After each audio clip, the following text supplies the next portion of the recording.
Now what brings me to the topic of emulation? A Twitter thread, of course, where civilized people go to talk about things as intelligent people and have intimate discussions. Mudahar, you may have heard of him. He tweeted that I hate how the emulation crowd gets lumped in with piracy by insane fanboys. You should dump your games. I always dump my Switch ROMs and PS3 games off a disc using a modded console. It's not rocket science and it's faster than downloading.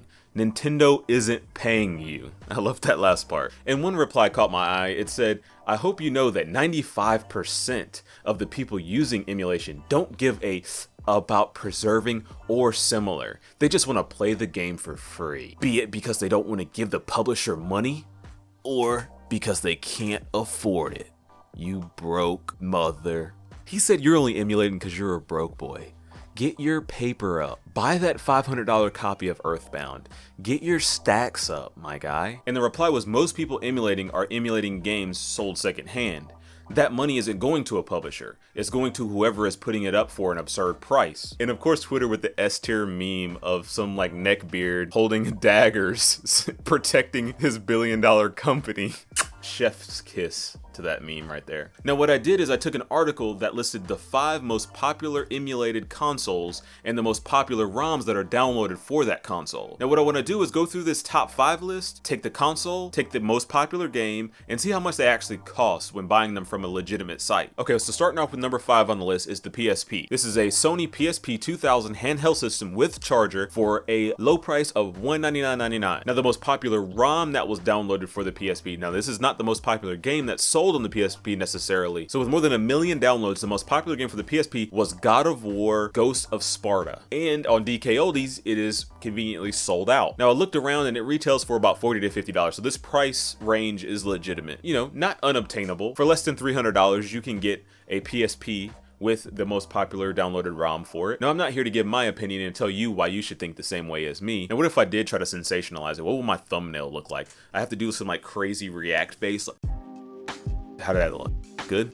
Good. All right, so let's move on to number 4, the N64. And I actually found a console pack that includes Mario 64, 2 controllers, and a copy of Zelda for $269.99 off of a normal price of $349.99. That actually doesn't sound like a bad deal. I think that Super Mario 64 is downloaded so much as a ROM because of speedrunners, because of modders. But I think those are the 2 main factors. Moving on to number 3, the Nintendo DS, with the most popular game being Pokemon Platinum. You get a nice ice blue DSi for $150, and you can get a copy of Pokemon Platinum for the low price of $164.99.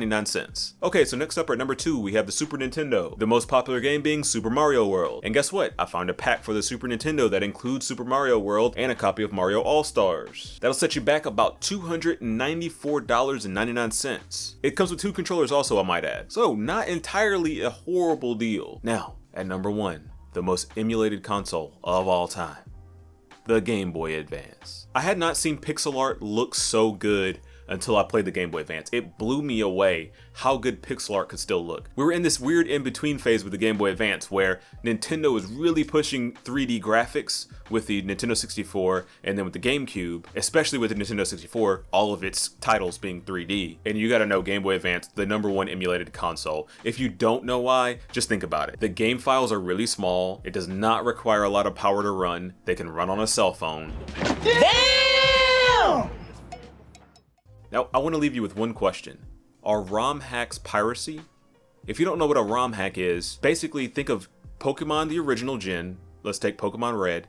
They'll take the ROM, deconstruct it, change tons of things. I mean, they basically can change the entire game. They can add Pokemon, take them away, rebuild it, and then you can download it and play it on your Game Boy emulator. Peace.